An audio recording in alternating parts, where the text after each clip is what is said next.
Hello guys, welcome to this tutorial. In this video, we're going to walk you through the step-by-step process on how to install and set up Cloze Actions Automation for workflow apps. Once on your account, head over to App Marketplace, click on it, search for your app and click on Install. Right here, click on Allow and Install. Once your app has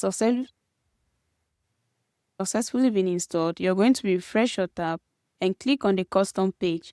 Then the interface of the app is going to pop up where you have access to your documentation. Under the tutorials, you're going to have access to the Smart Queue video, which is going to serve as a guideline on how to get the necessary credentials to set up the app. Have the setup. Yeah, it shows the status of the app. Notice that our app haven't yet been connected. But no worries, we're going to walk you through on how to connect and set up the app. First thing, you're going to click on Start Setup. And you're going to enter your email. You're going to head over to your account online.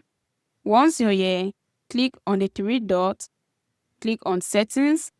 You're going to click on API Access, click on the Add button, and you're going to enter your API key name.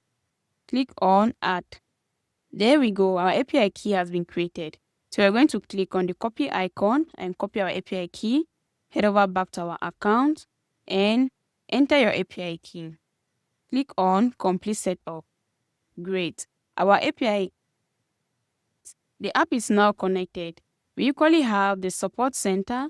At the Law Support Center, you can create a ticket for our support team, or you can book a call with our support team. We have the changelog.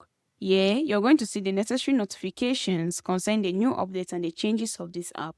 In order for you to receive these notifications, you're simply going to toggle on the notification button, enter your email, and click on subscribe.